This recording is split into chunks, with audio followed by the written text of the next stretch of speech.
माटी कहे कुम्हार से, माटी कहे कुम्हार से, मत ना रौंदे मोए, एक दिन ऐसा आएगा मैं रौंदूंगी तोए, मैं रौंदूंगी तोए।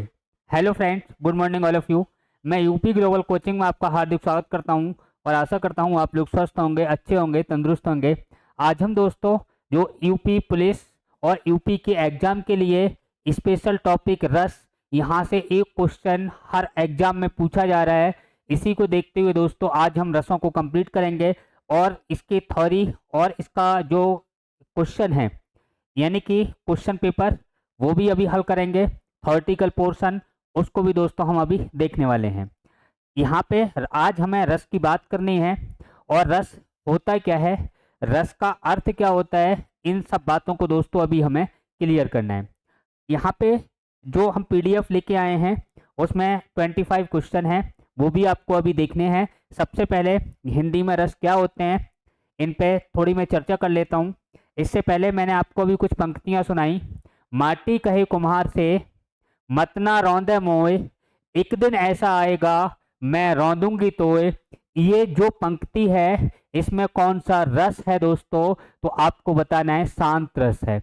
कौन सा रस है दोस्तों, शांत रस है। और ये जो रस आपको मैं करवा रहा हूँ, इनमें रस का अर्थ क्या है उस पर सबसे पहले हम बात करेंगे। अगर दोस्तों हम यहाँ पे रस की बात करें, किसकी बात दोस्तों, रस, तो रस का अर्थ क्या होता है, अर्थ आपको बताना है आनंद की अनुभूति। किसकी दोस्तों, आनंद की अनुभूति, या आनंद की प्राप्ति लिख सकते हैं या आनंद की अनुभूति लिख सकते हैं। यानी कि रस का शाब्दिक अर्थ होता है आनंद। क्लियर हुआ। दूसरी बात, अगर दोस्तों हम यहाँ पे देखें रस कहते किसे हैं, तो परिभाषा किस तरीके से हम लिखेंगे, तो आपको दोस्तों थोड़ा ध्यान रखना है कि परिभाषा क्या है। यदि कोई दर्शक है, देखने वाला, दर्शक को देखकर, पढ़ने वाला है जिसे हम पाठक कहें, पाठक को पढ़कर, और जो श्रोता है श्रोता को सुनकर जिस आनंद की प्राप्ति होती है उसे दोस्तों क्या कहते हैं, रस कहते हैं। यानी कि पाठक को, पाठक मतलब पढ़ने वाला, इसको पढ़कर जो देखने वाला है दोस्तों वो क्या होगा, दर्शक, दर्शक को किसी आयाम को, किसी चित्र को, किसी फिल्म को देखकर, और दोस्तों जो सुनने वाला है जिसे हम श्रोता कहते हैं, श्रोता को सुनकर, श्रोता को दोस्तों सुनकर, यानी कि सुनकर, देखकर, पढ़कर जिस आनंद की प्राप्ति होती है, जिस आनंद की प्राप्ति होती है या आनंद की अनुभूति होती है, या आनंद की क्या होती है दोस्तों, आनंद की अनुभूति होती है। आनंद की अनुभूति क्या कहलाता है दोस्तों, रस कहलाता है। अब रस की अगर दोस्तों हम प्रकार की बात करें, तो रस के प्रकार जो आप पढ़ेंगे, रस कितने प्रकार के होते हैं, तो दोस्तों हिंदी में अगर रस पूछे जाएं तो आंसर आप बताओगे 9, जिनको नवरस कहा जाता है। संस्कृत में रसों की संख्या पूछी जाए तो आंसर होता है दोस्तों 11। कितना होता है, 11। अगर दोस्तों आपसे नाटक के अंदर रस पूछे जाएं तो आंसर होता है 8। अगर आपसे पूछा जाए कि जो भरत मुनि हैं उन्होंने रसों की संख्या कितनी बताई है, तो आंसर क्या होता है, 8। और प्रकृति के अनुसार प्राकृतिक जो रस हैं वो कितने होते हैं दोस्तों, तब आंसर होता है 10। ये बहुत ज्यादा डाउटफुल क्वेश्चन है, ये रस आपको ध्यान रखने हैं, यानी कि संख्या और कौन कौन से होते हैं उस पर तो हम अभी डिस्कस करेंगे। तो सबसे पहले रस की परिभाषा आपको समझ में आ गई कि पाठक को पढ़ने वाले को पढ़कर, देखने वाले को देखकर, सुनने वाले को सुनकर जिस आनंद की अनुभूति होती है उसे दोस्तों क्या कहा जाता है, रस कहा जाता है। अब रस के प्रकार, नेक्स्ट हम दोस्तों बात करें रस के प्रकार। रस के प्रकार, तो रस के प्रकार कितने होते हैं, इसमें अगर हम देखें तो पहला मैंने लिखा 8, दूसरा 9, 11, 10। अगर दोस्तों 8 रस पूछे जाएं तो ये 8 की जो रस संख्या वो 8 है। 8 रस ये किसमें होते हैं, एक तो भरत मुनि के अनुसार, किसके अनुसार दोस्तों, भरत मुनि के अनुसार कितने होंगे दोस्तों, तो आपको बताने हैं दोस्तों कितने रस होते हैं, 8। अगर आपसे पूछा जाए नाटक में कितने रस होते हैं, तो नाटक में रसों की संख्या कितनी होती है दोस्तों, तब भी आपको बताना है 8। हिंदी में रस कितने होते हैं, तो हिंदी में आपको दोस्तों बताने हैं 9। और ये हिंदी में जो 9 रस हैं इन्हीं को नवरस कहा जाता है। क्या कहा जाता है दोस्तों, नवरस कहा जाता है।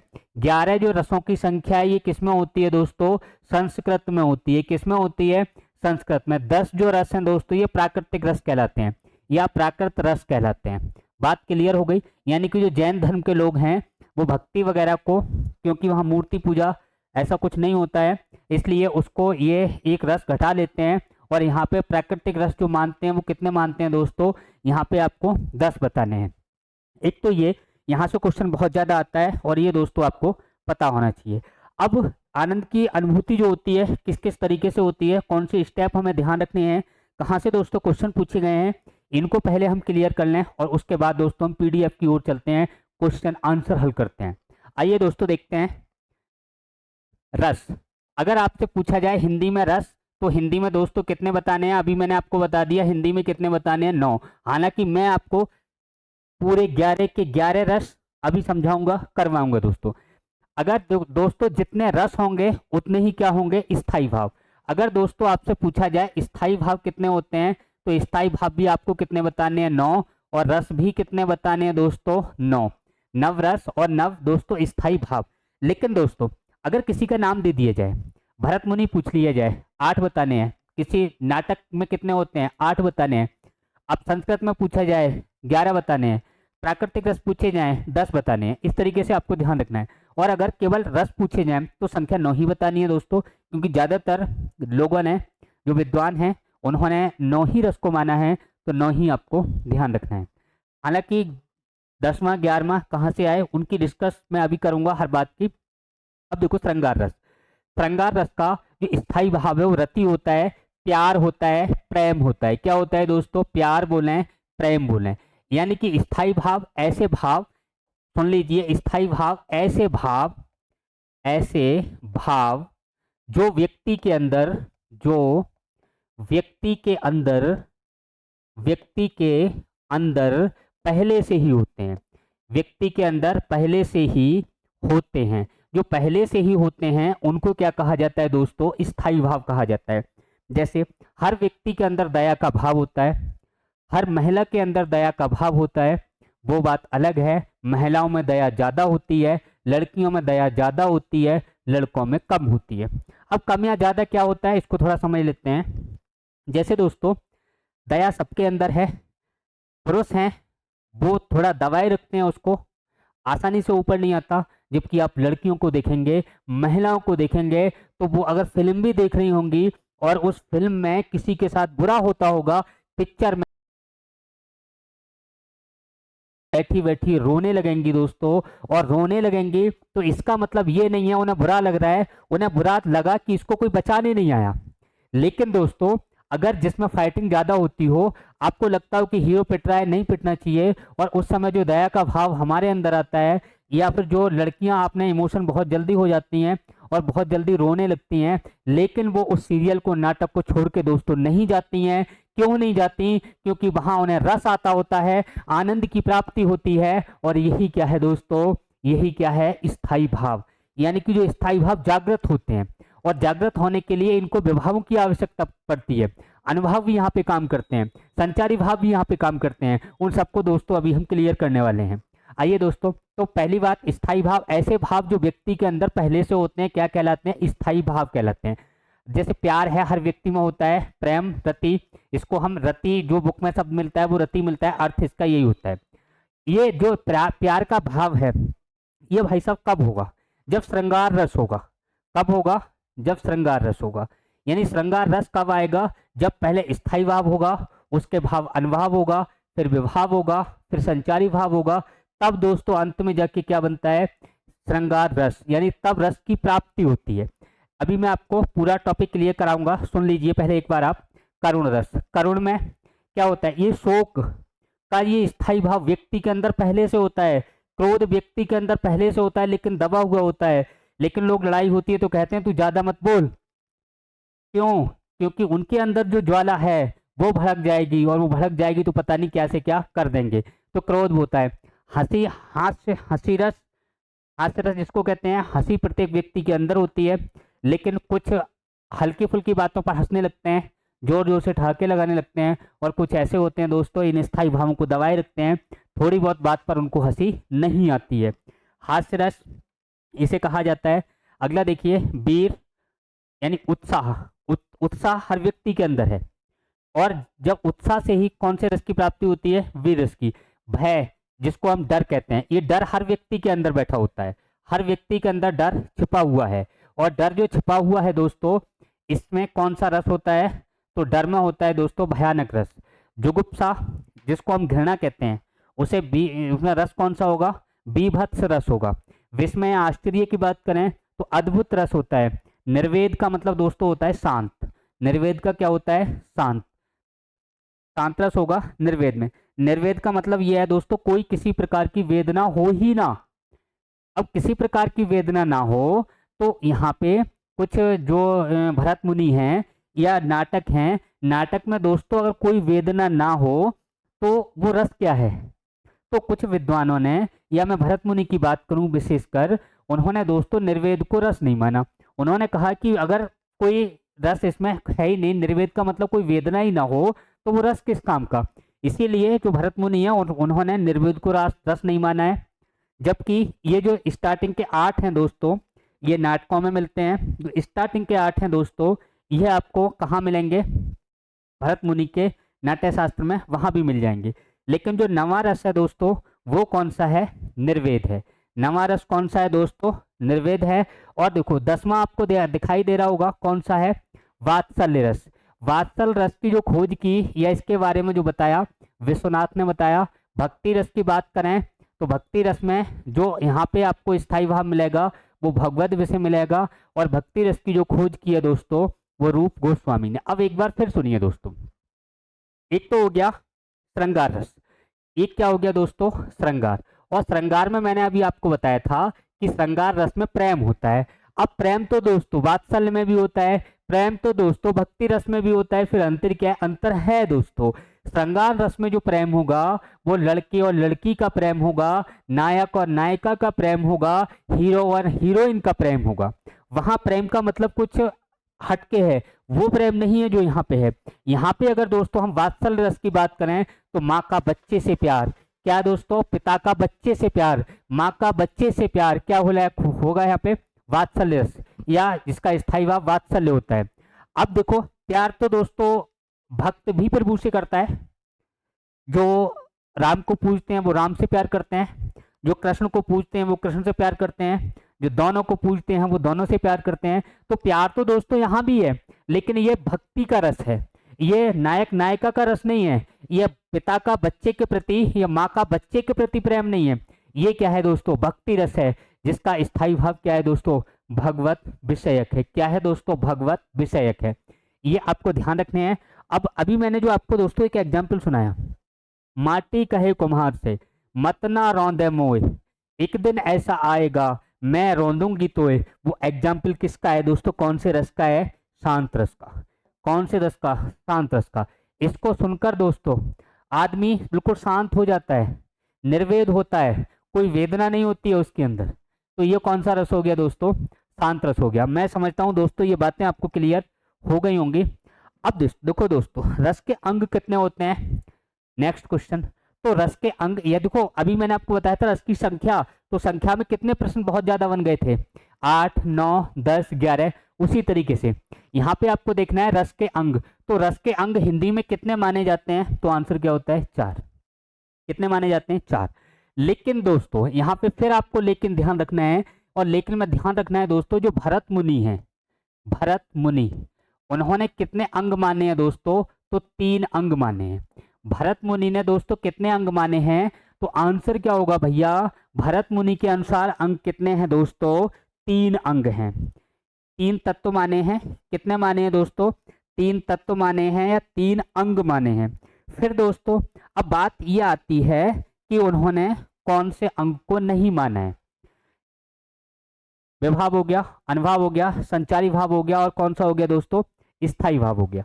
अब इसमें जो भरत मुनि हैं उन्होंने कौन से को नहीं माना है? फटाफट दोस्तों आप आंसर दीजिए, सोच समझ के बताइए कि कौन से रस को भरत मुनि ने नहीं माना है।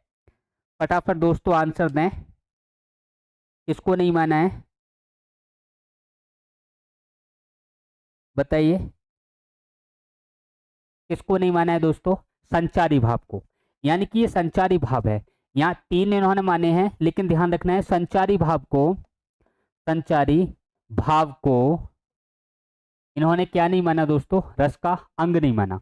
अब दोस्तों विभाव, अनुभाव, संचारी भाव, स्थायी भाव क्या होते हैं, इनके बारे में दोस्तों अब हम डिटेल से डिस्कस करेंगे, उसके बाद हम क्वेश्चन आंसर पाएंगे। आइए दोस्तों देखते हैं। देखो दोस्तों, ये एक लड़की है जिसका नाम भूरी है, काल्पनिक नाम है। क्या नाम है दोस्तों? भूरी। कौन है दोस्तों? भूरी। दूसरा देखिए, यहाँ पे अगर हम देखें तो एक और डायग्राम बनाते हैं, अभी आपको हर बात समझ में आ जाएगी, आप बिल्कुल टेंशन ना लें। यहाँ पे दोस्तों देखते हैं तो ये सेकंड चित्र है अपना, और इसमें देखें दोस्तों तो यहाँ पे ये एक लड़का है जिसका नाम क्या है? भूरा। क्या है दोस्तों? भूरा। ये दोस्तों जो भूरी है, ये जो भूरी है, इसके दिमाग में दोस्तों बहुत सारी बातें चल रही होंगी, और इसके दिमाग में जो अंदर मस्तिष्क में होंगे वो क्या होंगे दोस्तों? विचार होंगे, और उनको क्या कहा जाएगा? भाव कहा जाएगा। इसके दिमाग में भी दोस्तों बहुत सारे विचार होंगे, और इसके दिमाग में जो विचार चल रहे होंगे वो क्या होंगे दोस्तों? भाव होंगे। इसके और इसके जो भाव हैं दोस्तों, ये क्या कहलाएंगे? स्थायी भाव। क्या कहलाएंगे? स्थायी भाव। अब स्थायी भाव हैं, ये सुषुप्त अवस्था में है। स्थायी भाव हैं दोस्तों, ये सुषुप्त अवस्था में है, अभी दिखाइए नहीं दे रहे। अब क्या हुआ दोस्तों, ये भूरा ने जैसे ही भूरी को देखा, जैसे ही भूरी को देखा, देखो दोस्तों मैं आपको क्या क्लियर करने वाला हूं वो सुनिए। मैं क्लियर करने वाला हूं आपको विभाव। क्या क्लियर करने वाले हैं? विभाव। अब देखो, इस भूरा ने जैसे ही भूरी को देखा, और भूरी की सुंदरता को ये देखकर और भूरी को देखकर इसके मन में दोस्तों एक विचार उत्पन्न हुआ। विचार अब ये सोचने लगा कि किसी भी तरीके से मेरी भूरी से शादी हो जाए, और इस भूरी से मैं इतना प्यार करूं, इतना प्यार करूं, इतनी खुशी दूंगा, इतनी खुशी दूंगा कि दुनिया में से कोई नहीं दे पाएगा। और ये जो भाव इसके अंदर उत्पन्न हो रहा है, ये कौन सा भाव है दोस्तों? प्रेम का भाव है। क्या है दोस्तों? प्रेम का भाव। और इसके अंदर जो ऐसी बातें मैंने कही वो क्या होगा? कौन सा स्थायी भाव होगा? रति। कौन सा स्थायी भाव होगा? रति। बोले तो प्रेम का भाव उत्पन्न होगा। कौन सा भाव दोस्तों? प्रेम का भाव। अब देखिए दोस्तों, जो विभाव है, विभाव उस कारण का नाम है, विभाव उस कारण का नाम है जिससे किसी रस की उत्पत्ति होती है। यानी कि विभाव किसका नाम है? विभाव उस कारण का नाम है जिसके कारण किसी रस की उत्पत्ति होती है। विभाव क्या है? एक कारण का नाम है। और कौन सा कारण दोस्तों? जिसके कारण रस की क्या हो दोस्तों? उत्पत्ति हो। बात समझ में आई नहीं? बताओ। किसी रस की या किसी भाव की, जो स्थायी भाव है इसकी समझ लो, फिर से सुनिए। वह कारण, लिख दे रहा हूं, वह कारण जिससे जिससे स्थायी भाव की उत्पत्ति हो। किसकी दोस्तों? स्थायी भाव की उत्पत्ति हो। क्या हो दोस्तों? स्थायी भाव की उत्पत्ति हो। क्या कहलाता है? विभाव। क्या कहलाता है? विभाव। अब देखो, यानी कि अब यहाँ पे विभाव की हम बात करें तो विभाव क्या हो गया? वह कारण जिसके कारण क्या है कि किसी रस की उत्पत्ति हो, किसी रस की उत्पत्ति हो या किसी भाव की उत्पत्ति हो। क्या कहलाएगा? जो व्यक्ति के अंदर जो भाव था, जैसे प्रेम का भाव आपके अंदर भी है, मेरे अंदर भी है, और कोई कारण ऐसा मिला जिसके कारण आपके अंदर का प्रेम जाग गया, मेरे अंदर का प्यार जाग गया, तो वो क्या कहलाएगा? विभाव कहलाएगा। अब देखो दोस्तों, जो विभाव होगा वो दो तरीके का होगा। अगर मैं विभाव की बात करूं तो विभाव कितने प्रकार का होता है? दो प्रकार का होता है। कौन सा? एक तो आलंबन। क्या होगा? आलंबन। और दूसरा दोस्तों उद्दीपन विभाव। क्या होगा? उद्दीपन विभाव। अब देखो, आलंबन विभाव जिसके कारण, अभी मैंने लिखवाया था, जिसके कारण स्थायी भाव, स्थायी भाव क्या हुआ दोस्तों? जागृत हुआ। अब किसके कारण जागृत हुआ? अभी मैंने पीछे आपको बताया था, भूरी। यानी कलुआ के मन में जो विचार आया कि मुझे इससे शादी करनी है और इसे इतना प्यार दूंगा कि दुनिया में कोई नहीं देगा, ऐसे विचार आ रहे हैं, श्रृंगार रस उत्पन्न हो रहा है, स्थायी भाव वृत्ति है इसमें। तो यहाँ पे जो आलंबन है, आलंबन का शाब्दिक अर्थ देखें दोस्तों आधार, यानी कि श्रृंगार रस को या स्थायी भाव को आधार कौन दे रहा है, बेस कौन दे रहा है दोस्तों, आधार, बेस, मूल कौन है, भूरी। बात समझ में आई। अब देखो इसे जो भूरी मिली, भूरी जो कलुआ को मिली, वो भूरी तो हो गई आलंबन। अब अगर भूरी के मन में विचार आया तो आलंबन कौन हो गया, तो आलंबन हो गया कलुआ। बात समझ में आई। अगर कलुआ के मन में विचार आया तो आलंबन हो गई भूरी, मूल कौन हो गई, भूरी, जड़ कौन हो गई, भूरी। अब उद्दीपन क्या होगा कि कलुआ को दोस्तों जो भूरी मिली, वो भूरी कहाँ मिले, किस परिस्थिति में मिले। जैसे आपने देखा होगा फिल्मों में हीरो हीरोइन गाना गाते हैं, और जब गाना गाते होते हैं दोस्तों और हम लोग गाना सुनते होते हैं, अब किसी फिल्म में जो हीरोइन है वो हीरो से लिपट रही है या हीरो के साथ जंगल में है, और जंगल में भी कहाँ, जहाँ कोई दूसरा देखने वाला नहीं है, तो आपके जो स्थायी भाव हैं वो और ज़्यादा यहाँ पे तीव्र गति से पैदा होंगे, उत्पन्न होंगे। अगर दोस्तों मौसम सुहाना हो, चांदनी रात हो, नदिया के किनारे हो, तो क्या होगा, आपका जो स्थायी भाव है वो और ज्यादा तीव्र गति से जागृत होगा। और जो तीव्र गति से जागृत करने वाला जो एटमॉस्फेयर है, जो वातावरण है, वो क्या कहलाता है दोस्तों, उद्दीपन। वह वातावरण, वह वातावरण जिसके कारण, वह वातावरण जिसके कारण कारण स्थायी भाव, स्थायी भाव और अधिक उत्पन्न होते हैं या जागृत होते हैं, अधिक जागृत होते हैं, ऐसे लिख लो, जागृत होते हैं, क्या कहलाते हैं दोस्तों, उद्दीपन कहलाता है। अब यहाँ पे क्या होता है, आलंबन दो तरह का होता है। एक तो दोस्तों आश्रय आलंबन, आश्रय आलंबन का मतलब जिसके अंदर विचार उत्पन्न होते हैं। विचार अगर कलुआ के मन में आया तो कलुआ आश्रय आलंबन हो गया, और विचार अगर भूरी के मन में आया, बताओ, तो ये विषय आलंबन हो गया। आलंबन दो तरीके का होता है, वो आप छोड़िए, सिर्फ आप इतना समझिए, आलंबन दो तरीके का। विचार अगर कलुआ के मन में आ गया तो क्या हो गया, ये आश्रय आलंबन हो गया, और जो भूरी है वो विषय आलंबन होगा, जिस विषय के कारण विचार आया है। ठीक है। दूसरी बात, आलंबन आपको यहाँ पे ध्यान रखना है, भूरी है, और उद्दीपन क्या है, वातावरण है, एटमॉस्फेयर है, नदियां, झरने, पहाड़, पर्वत, कोई नहीं है, सुनसान जगह है, हीरोइन हीरो के साथ डांस कर रही है, आप सोच रहे हैं कि अगर इसकी जगह मैं होता तो कितने मेरे मजे आ रहे होते, ये जितना प्यार कर रहा है उससे ज्यादा प्यार मैं करता। तो ये जो वातावरण होता है वो क्या होता है दोस्तों, उद्दीपन। जैसे एक और एग्जाम्पल सुनिए, भयानक तस्वीर के बारे में बता रहा हूं मैं आपको। आप घर जा रहे हैं और रास्ते में दोस्तों आपको शेर मिल गया, तो शेर क्या है, आलंबन। शेर क्या है दोस्तों, आलंबन है, यानी कि मूल, जड़ क्या है जिसके कारण आपके अंदर जो डर का भाव जागृत हुआ, वो क्या है दोस्तों, शेर। जिसके कारण स्थायी भाव जागृत हो जाए वो क्या कहलाता है, आलंबन कहलाता है। क्या कहलाता है दोस्तों, आलंबन, जिसके कारण। और मैंने कहा कि विभाव क्या होता है, विभाव एक एटमॉस्फेयर होता है, वातावरण होता है। कि शेर मिल गया चलो ठीक है, लेकिन दूर दूर तक आपने देखा तो कोई दिखाई नहीं दे रहा है, दूर दूर तक देखा तो कोई दिखाई नहीं दे रहा है, अब तो और ज्यादा डर। शाम का समय है, अंधेरी रात, और ज्यादा डर। तो ये क्या है, एक एटमॉस्फेयर है, वातावरण है।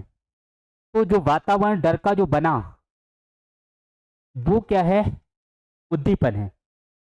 अगर आपके साथ चार लोग हैं और आप दिन में 12 बजे जा रहे हैं, तो शेर है, आलंबन है, डर होगा, स्थायी भाव होगा, लेकिन उसको और अधिक तीव्र नहीं होगा। वो तीव्र कब होगा, समय रात का हो, और पास कोई ना हो, आवाज लगाओ आवाज भी ना पहुंचे, तो वो वातावरण जो होगा डरावना वाला, वो क्या कहलाएगा दोस्तों, उद्दीपन कहलाएगा। क्लियर। नेक्स्ट देखते हैं यहाँ पे। हाँ, ये बातें। अब देखो अनुभाव, अनुभाव क्या होता है दोस्तों? अनुभाव वो भाव होते हैं जो संचारी भाव के, यानी कि अनुभाव वे भाव होते हैं जो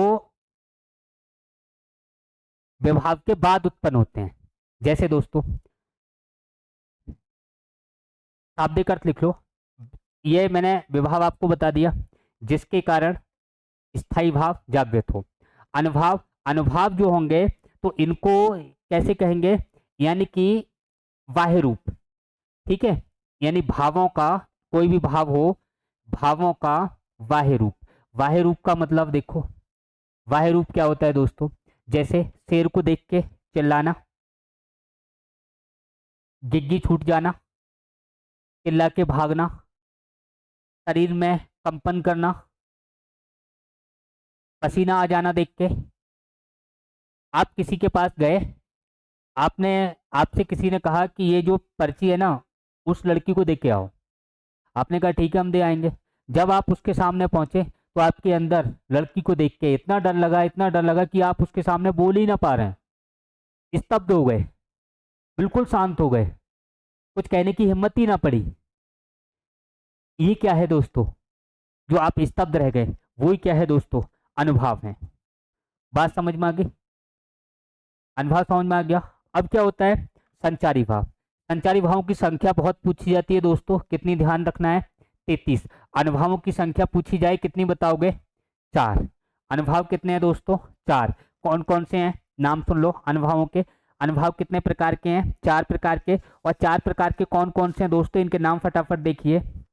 यानी कि एक तो कायिक होता है, कायिक, दूसरा वाचिक, तीसरा दोस्तों सात्विक, कौन सा? सात्विक, और चौथा आहार्य। क्या होता है? आहार। सुनिए दोस्तों, कायिक होता है, काया कहते हैं दोस्तों शरीर के लिए, यानी शरीर में होने वाले परिवर्तन जो विभाव के बाद आते हैं, यानी हीरो हीरोइन के मिलने के बाद उछलना है, कूदना है, एक दूसरे से चिपकना है, कभी कभी है देख के एक दूसरे को स्तब्ध रह जाना, शांत रह जाना, शरीर में कंपन होना, कुछ ना कह पाना, बिल्कुल शांत हो जाना, ये सब क्या है दोस्तों?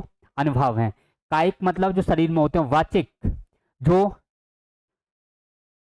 वाचिक से मतलब है बोलने से, आहा मजा आ गया, जो हम बोल रहे हैं वो क्या है? वाचिक। सात्विक का मतलब स्तब्ध रह जाना, बिल्कुल एकदम शांत। आहार्य का मतलब होता है दोस्तों मानसिक। क्या होता है? मानसिक, यानी कि जो दिमाग में जो परिवर्तन आ रहे हैं, जैसे दिमाग में कोई एकदम परिवर्तन आया और एकदम आपके चेहरे का रंग फीका पड़ गया, चेहरा लाल हो गया गुस्से से, तो चेहरा देख के जो बाह्य रूप दिखाई दे रहा है, ये सब क्या है दोस्तों? अनुभव है। क्या है दोस्तों? अनुभव। क्लियर हुआ? अब देखो इन सब के मिलने से एक स्थायी भाव की उत्पत्ति होती है, और स्थायी भाव की उत्पत्ति जो होती है वो किसके मिलने से होती है? विभाव, अनुभाव और संचारी भाव। ये चारों मिल गए तब स्थायी भाव बनेगा, और स्थायी भाव जो बना तब रस की उत्पत्ति होगी। और रस कौन सा? अगर आपको रति यहाँ पे स्थायी भाव है, प्रेम का स्थायी भाव है, श्रृंगार रस होगा। श्रृंगार रस दो तरीके का होता है, संयोगात्मक और वियोग, यानी संयोग श्रृंगार और वियोग श्रृंगार। चलो यहाँ पे दोस्तों ध्यान रखने वाली बातें हैं, ये ध्यान रखना अनुभाव, विभाग, ये जो भावों का बाह्य रूप होगा, और ये जो होंगे वो 4 तरह के, कायिक, वाचिक, सात्विक और आहार्य। यहाँ पे जो स्थायी भाव हैं, स्थायी भाव की संख्या मैंने आपको दोस्तों बता दी। स्थायी भाव कितने हैं दोस्तों? बताइए। स्थायी भाव उतने ही होंगे जितने दोस्तों इसके रस होंगे। अब यहाँ पे दोस्तों हमें क्वेश्चन हल करने हैं। क्या करना है दोस्तों? क्वेश्चन हल करने हैं। और क्वेश्चन देखिए फटाफट कौन कौन से हैं हमारे। क्वेश्चन की अगर हम बात करें तो क्वेश्चन हमारे कौन कौन से हैं उनको फटाफट देखिए। क्वेश्चन हम देखते हैं दोस्तों, क्वेश्चन कौन कौन से थे, पीडीएफ देखते हैं। देखिए दोस्तों पहला क्वेश्चन देखिए। हाँ, साहित्य में रस का अर्थ क्या है? बताइए दोस्तों, साहित्य में रस का अर्थ क्या है? साहित्य की मिठास, किसी गन्ने की मिठास, साहित्य से मिलने वाली अनुभूति, किसी रस की मिठास। तो सही आंसर दोस्तों क्या होगा? साहित्य से मिलने वाले आनंद की प्राप्ति। क्या होगा? साहित्य से मिलने वाले आनंद की प्राप्ति को ही दोस्तों क्या कहा जाता है? रस कहा जाता है। बात क्लियर हो गई? नेक्स्ट क्वेश्चन देखिए। सहृदय, सहृदय का मतलब हृदय। का हृदय का अर्थ क्या होता है दोस्तों, क्या बताओगे? हृदय। अगर हम बात करें हृदय की अवधारणा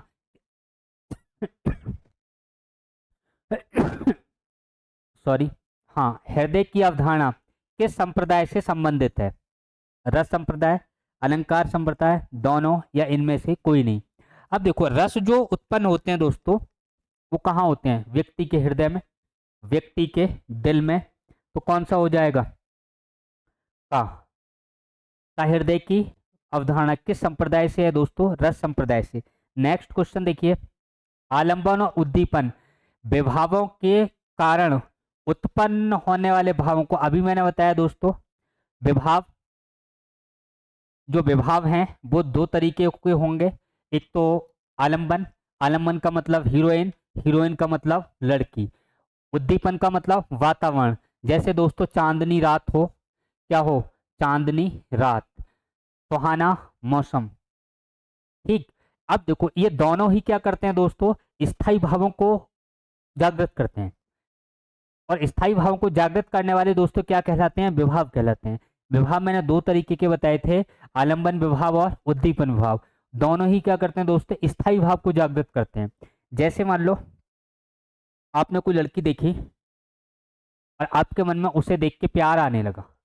इधर हुआ क्या? उस लड़की ने कुछ एक्टिविटी ऐसी की, मान लो आंख मार दी, इशारा कर दिया।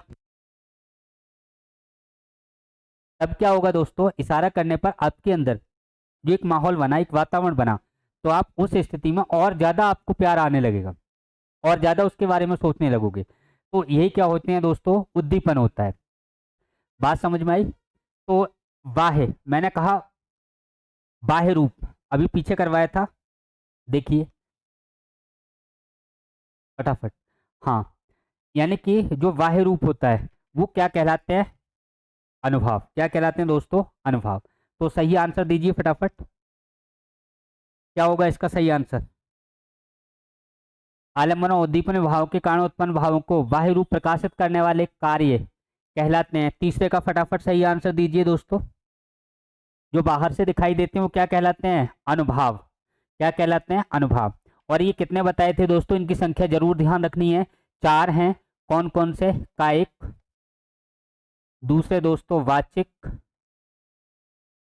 तीसरे दोस्तों आहार्य, और चौथे दोस्तों अभी बताए थे मैंने, चौथा क्या? सात्विक। क्या बताया था? सात्विक। ये शरीर में, कायिक का मतलब क्या है दोस्तों? शरीर से। वाचिक से क्या मतलब है दोस्तों? बोलने से। आहार्य से क्या मतलब है दोस्तों? मस्तिष्क से। किससे दोस्तों? मस्तिष्क से। और सात्विक सा मतलब किससे दोस्तों? स्तब्ध रहना, शांत रहना। क्लियर हो गया? नेक्स्ट देखिए, मन में जो भाव अल्पकाल तक संचरित होते हैं क्या कहलाते हैं दोस्तों? अल्पकाल के लिए अभी मैंने बताया था संचारी भाव। क्या कहलाते हैं? संचारी भाव। संचारी भावों की संख्या कितनी बताई थी दोस्तों? ध्यान रखनी है, बहुत एग्जाम में पूछी गई है। कितनी है? 33। नेक्स्ट क्वेश्चन देखिए, भरत मुनि के अनुसार रसों की संख्या कितनी दोस्तों? 8। 8 किसके अनुसार है? भरत मुनि के अनुसार।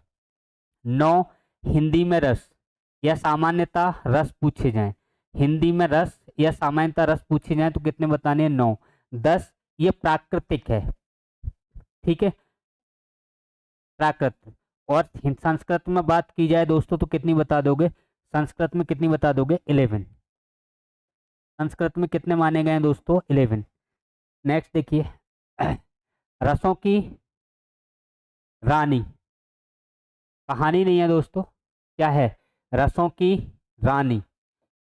अगर आपसे पूछा जाए रसों की रानी किसे कहा जाता है, और अगर पूछा जाए रसों का दोस्तों राजा किसको कहा जाता है, तो रसों का राजा जो कहा जाता है दोस्तों वो श्रृंगार रस को कहा जाता है। कौन से रस को? श्रृंगार। बात समझ में आई? किसको कहा जाता है? श्रृंगार रस को। और श्रृंगार रस की बात करें दोस्तों तो श्रृंगार रस दो प्रकार का होता है। कौन कौन सा दोस्तों? एक तो संयोग श्रृंगार। कौन सा दोस्तों? संयोग श्रृंगार। और दूसरा वियोग श्रृंगार। अब देखो दोस्तों, यहाँ पे जो संयोग श्रृंगार है, क्या दोस्तों? संयोग श्रृंगार। और दूसरा क्या है? वियोग श्रृंगार। अब यहाँ पे रसों की रानी पूछी है, तो रसों की रानी जो कहा जाता है वो वियोग श्रृंगार को कहा जाता है। और रसों का राजा किसको कहा जाता है? संयोग श्रृंगार को कहा जाता है। और अगर रसों का राजा केवल शब्द आ जाए तो आंसर क्या होता है? श्रृंगार रस। रसों की रानी वियोग श्रृंगार, रसों का राजा तो संयोग श्रृंगार। ठीक, अगर सीधा सीधा क्वेश्चन आया हुआ है कि रसों का राजा, सिर्फ इतना पूछा जाए रसों का राजा, तब आंसर क्या होता है दोस्तों? श्रृंगार रस। तब आंसर क्या देंगे आप? श्रृंगार रस। ये बात आपको दोस्तों ध्यान रखनी है। नेक्स्ट क्वेश्चन देखिए, संचारी भावों की कुल संख्या अभी बता चुका दोस्तों, कितनी है? 33। नेक्स्ट देखिए, संचारी भाव मैंने बता दिए क्या होते हैं? ऐसे भाव जो अल्पकाल तक, कब तक दोस्तों? अल्पकाल तक संचरित होते हैं, संचरित होते हैं, संचरित होते हैं। क्या कहलाते हैं दोस्तों? संचारी भाव कहलाते हैं। बात समझ में आई? ऐसे भाव जैसे निर्वेद है, गिलानी है, शंका है, मद है, ईर्ष्या है, तो ये हमेशा थोड़ी रहते हैं, कुछ समय के लिए आते हैं। ठीक, तो ऐसे भाव क्या कहलाएंगे दोस्तों? संचारी भाव। इनकी संख्या कितनी है? 33। कवि बिहारी मुख्यतः किस रस के कवि हैं? बताइए। श्रृंगार रस, वात्सल रस, हास रस, करुण रस। फटाफट दोस्तों 8 नंबर का आंसर दीजिए। कवि बिहारी मुख्यतः किस रस के कवि हैं? दोस्तों श्रृंगार रस के। इंपॉर्टेंट क्वेश्चन है, ध्यान रखना दोस्तों। नेक्स्ट देखिए, कवि भूषण मुख्यतः किस रस के कवि हैं? कवि भूषण, फटाफट दोस्तों आंसर दीजिए। भूषण, ध्यान रखना वीर रस के कवि हैं। किसके दोस्तों? वीर रस के। अगला देखिए, एक अचंबा देख रे भाई, ठाड़ा चरावे गाय, पहले पूत पीछे माई, चेला के गुरु लागे पाई। बताइए। देखो, एक अचंबा देख रे भाई, अचंबा क्या है? खड़ा चढ़ावे गाय, पहले पूत पीछे माई, चेला के गुरु लागे पाई। यानी गुरु हैं वो चेला के पांव लग रहे हैं, पूत पहले है, माई बाद में है, और ठाड़ा जो है वो गाय चरा रहा है। तो इसमें कौन सा होगा दोस्तों? ये देखो अचंबे वाली बात हो रही है, यानी कि चेला गुरुओं के पांव लगता है, और यहाँ दोस्तों क्या? चेला के गुरु लागे पांव, यानी कि चेला के गुरु पांव लग रहे हैं। तो आश्चर्य की बात हो रही है। तो यहाँ पे दोस्तों रस कौन सा होगा? बताइए। अद्भुत। कौन सा? अद्भुत रस। और इसका स्थायी भाव कौन सा होगा दोस्तों? बताइए। आश्चर्य। क्या होगा दोस्तों? आश्चर्य या विस्मय। क्लियर हो गया? नेक्स्ट देखिए, किस भाव की परिपक्व अवस्था को रस कहा जाता है? तो किस भाव की दोस्तों? अनुभाव, विभाव, स्थायी भाव या संचारी भाव? तो क्या ध्यान रखना है? स्थायी भाव। स्थायी भाव की जो परिपक्व अवस्था होती है दोस्तों, उसी को क्या कहते हैं हम लोग? रस कहते हैं। नेक्स्ट क्वेश्चन देखिए, अनुभाव के कितने रूप हैं? कौन कौन से बताए थे दोस्तों? 4। कितने बताए थे? 4। फिर से देख लीजिए 4 कौन कौन से रूप हैं। तो एक तो कायिक बताया था, दूसरा दोस्तों वाचिक बताया था, तीसरा दोस्तों आहार्य बताया था, और अगला दोस्तों सात्विक बताया था। क्या बताया था? सात्विक। कितने हैं दोस्तों? 4। चारों के नाम ध्यान रखने हैं, पूछा गया क्वेश्चन है। भाव जिसके हृदय में रहते हैं उसे क्या कहते हैं? बताइए दोस्तों। भूरी को देखकर कलुआ के दिल में कुछ कुछ हुआ। कुछ भाव जागृत हुए। क्या हुआ? कुछ कुछ क्या होता है? कुछ कुछ कुछ नहीं होता है। कुछ कुछ का मतलब है कि उसके अंदर जो पहले से भाव थे वो जागृत हुए। और जो भाव जागृत हो रहे हैं, जिसके अंदर जागृत होते हैं दोस्तों, उसे आश्रय आलंबन कहते हैं। क्या कहते हैं? आश्रय कहते हैं, जिसके दिल में दोस्तों जागृत होते हैं और जिसके कारण होते हैं, और उसे विषयालंबन कहते हैं। क्या कहते हैं? विषयालंबन। आलंबन का अर्थ होता है दोस्तों आधार, और उद्दीपन का अर्थ होता है दोस्तों वातावरण। और दोनों ही किसके भाग हैं? ये विभाव, विभाव के भाग हैं। वह विभाव क्या होता है? वह कारण जिससे स्थायी भाव उत्पन्न होते हैं, जागृत होते हैं, विभाव कहलाता है। आलंबन जो स्थायी भावों को आधार प्रदान करता है, और उद्दीपन जो स्थायी भावों को जागृत करने के लिए एक वातावरण, माहौल तैयार करता है, उद्दीपन कहलाता है। क्लियर हो गया दोस्तों?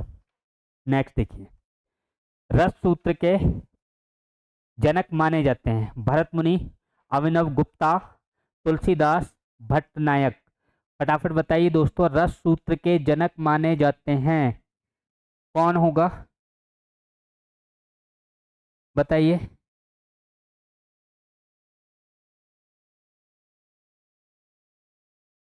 भरत मुनि। कौन दोस्तों? भरत मुनि। इनका रस सूत्र है क्या, उसको देख लीजिए। विभाव व अनुभाव,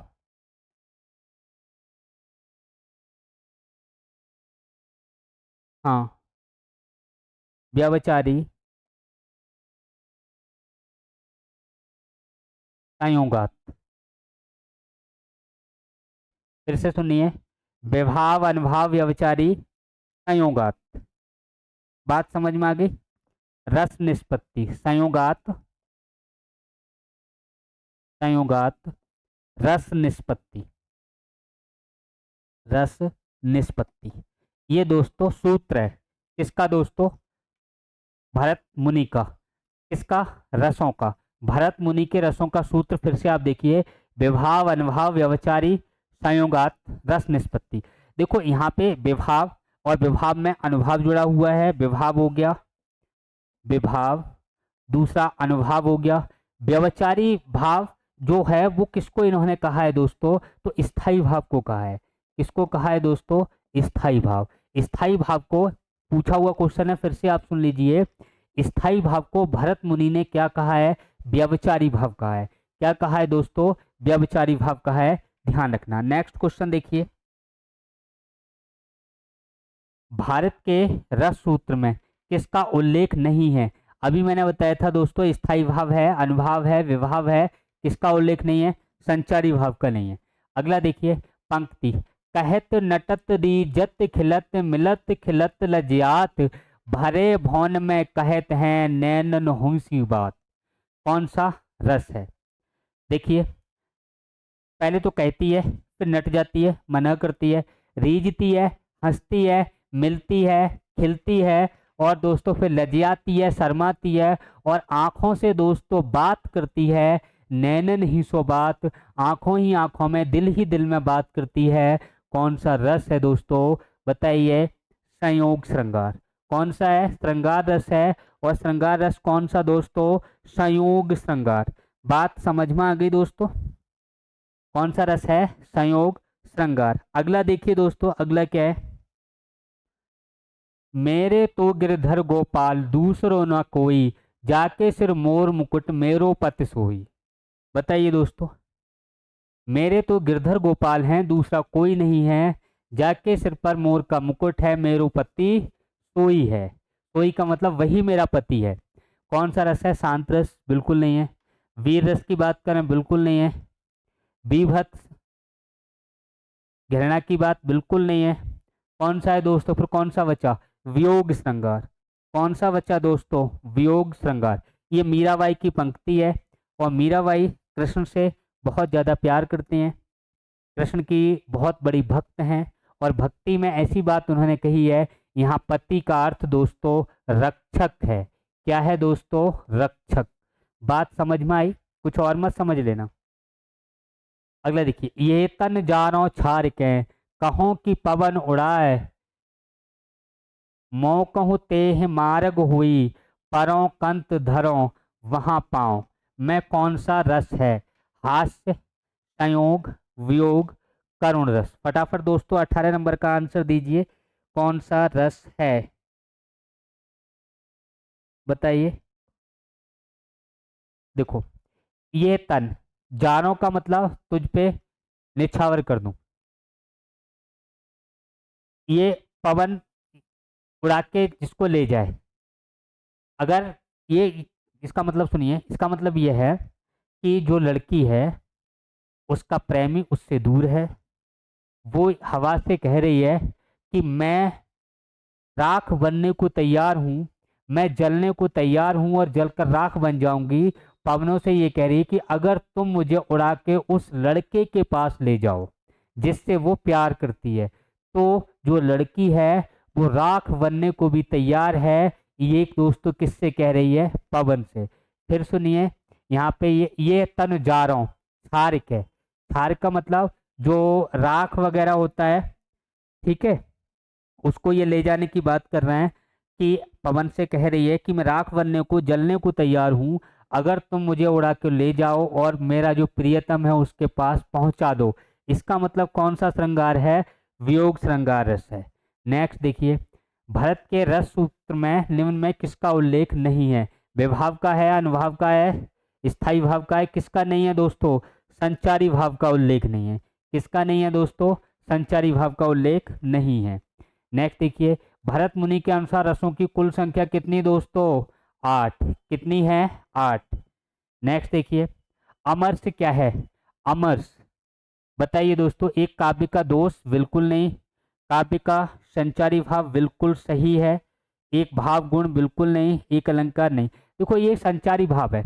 अमर्ष उस स्थिति को कहते हैं दोस्तों, जैसे आपने फिल्मों में देखा होगा कि जो गुंडे हैं वो लड़की के परिवार को या लड़की को उठाने आते हैं, और जब ये सूचना लड़के को मिलती है कि जो उसकी प्रेमिका है उसको गुंडे रास्ते से उठा ले गए, किडनैप कर लिया या घर से उठा ले गए, तो लड़का दोस्तों भागता भागता जाता है।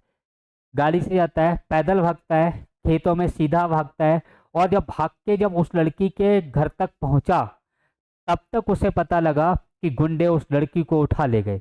और लड़के को जब गुंडे उठा के ले गए तो अब वो जो हीरो है वो उस लड़की को बचा नहीं पाया, और जब बचा नहीं पाता है ऐसी स्थिति में उस हीरो में एक कुंठा का भाव जागृत होता है, और ये कुंठा का भाव कि मैं उसकी रक्षा नहीं कर पाया, मैं उसको बचा नहीं पाया, ये स्थिति दोस्तों क्या कहलाती है? अमर्ष कहलाती है। अमर्ष कहलाती है। क्या कहलाती है दोस्तों? अमर्ष की स्थिति ये कहलाती है। ये बात दोस्तों आपको ध्यान रखना है। इसकी स्थिति कहलाती है दोस्तों अमर्ष की स्थिति। क्लियर हो गया? नेक्स्ट देखिए, निस्दिन बरसत नैन हमारे, इस पंक्ति में किस रस का वर्णन है? बताइए दोस्तों। निस्दिन बरसत नैन हमारे, 22 नंबर क्वेश्चन है। फटाफट इसका सही आंसर दीजिए। क्या इसका सही आंसर है? बताइए। श्रृंगार रस। कौन सा? देखो, वीर रस बिल्कुल नहीं है। भयानक की बात करें बिल्कुल नहीं है। हास्य की बात करें हंसने की कोई बात ही नहीं है। श्रृंगार रस है। और श्रृंगार भी कौन सा? नैन बरस रहे हैं भैया, वियोग श्रृंगार है। कौन सा दोस्तों? वियोग श्रृंगार। क्लियर हो गया? नेक्स्ट देखिए, बतरस लालच लाल की मुरली धरी लुकाय, सौह करे भौनन हंसे, दैन कहे नट जाए। यानी कि जो मुरली है वो छुपा के रख ली और हंसती है, आंखों आंखों में हंसती है, भौएं चलाती है, कभी देने को कहती है, कभी मना कर देती है। उस उक्त पंक्ति में कौन सा रस है? बताइए दोस्तों। हास्य, श्रृंगार, वीर, भीषत, कौन सा होगा? सही आंसर फटाफट दीजिए दोस्तों। कौन सा रस है? कौन सा है दोस्तों? श्रृंगार रस। यानी कि कृष्ण की जो मुरली है उसको राधा ने लुका के रख लिया, छुपा के रख लिया। तो क्या हुआ दोस्तों यहाँ पे कि वो दे नहीं रही हैं, हंस रही हैं, देने को कहती हैं, मना कर देती हैं। तो ऐसी जो किस रस में है दोस्तों? श्रृंगार रस में। प्रेम है, प्रेम की भावना है। अगला देखिए, हे खृग मृग हे मधुकर श्रेणी, तुम देखी सीता मृगनेनी। इसमें कौन सा आपका? करुण, श्रृंगार, रौद्र? बताइए। देखो ये जो पंक्ति है वो रामचंद्र जी कह रहे हैं किससे दोस्तों? पशु से। और किन से दोस्तों? पशुओं के साथ साथ यहाँ पे पक्षियों से। खग कहते हैं पक्षी को, यानी पक्षी और जानवरों से कह रहे हैं, पशुओं से, जानवरों से, कि हे खग मृग मधुकर श्रेणी, तुम देखी सीता मृगनैनी। यानी कि तुमने कहीं सीता को देखा है? तो यहाँ पे ये रो रहे हैं, परेशान हैं। तो यह परेशान है सीता के लिए, और सीता से क्या है? इनका प्रेम है। क्या है? प्रेम है। श्रृंगार रस है। और श्रृंगार कौन सा दोस्तों? बताइए कौन सा होगा श्रृंगार में? संयोग या वियोग श्रृंगार? तो वियोग श्रृंगार है। कौन सा? वियोग श्रृंगार। अच्छा, इसको एक नाम और ध्यान रखना दोस्तों, विप्रलंबन भी कहा जाता है। विप्रलंबन। यानी संयोग को भी क्या कहा जाता है, विप्रलंबन। यानी जो श्रृंगार रस है उसका वियोग श्रृंगार को क्या कहते हैं, विप्रलंबन। अगर कहीं शब्द विप्रलंबन आ जाए तो इसको ध्यान रखना, ये वियोग श्रृंगार को ही कहा जाता है दोस्तों विप्रलंबन। अगला क्वेश्चन देखिए, निम्न में कौन सा रस बीभत्स का विरोधी है। बीभत्स का मतलब क्या होता है दोस्तों, बताइए। इसका स्थाई भाव क्या बताया था, स्थाई भाव जो बताया दोस्तों वो हमने एक तो जुगुप्सा बताया था, क्या बताया, जुगुप्सा, या इसी को कहा जाता है जुगुप्सा को दोस्तों घृणा। क्या कहा जाता है, घृणा। और ये ऐसी स्थिति है दोस्तों घृणा की या जुगुप्सा वाली कि यहाँ पे जैसे कहीं मीट पड़ा हो, अंग पड़े हों कटे हुए, सर पड़ा हो, हाथ पैर कटे हुए पड़े हों, गंदगी बहुत ज़्यादा हो, तो ये क्या होगा दोस्तों, बहुत ज़्यादा हमें घृणा होती है। इसी रस को हम क्या कहते हैं दोस्तों, बीभत्स, बीभत्स रस कहते हैं। क्या कहते हैं, बीभत्स।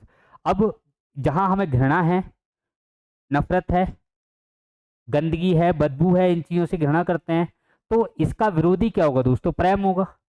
वही नफरत का विरोधी क्या होगा, प्रेम होगा।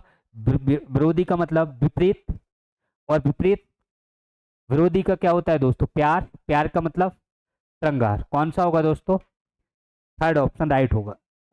ये जो क्वेश्चन है दोस्तों हमारे आज कंप्लीट हुए।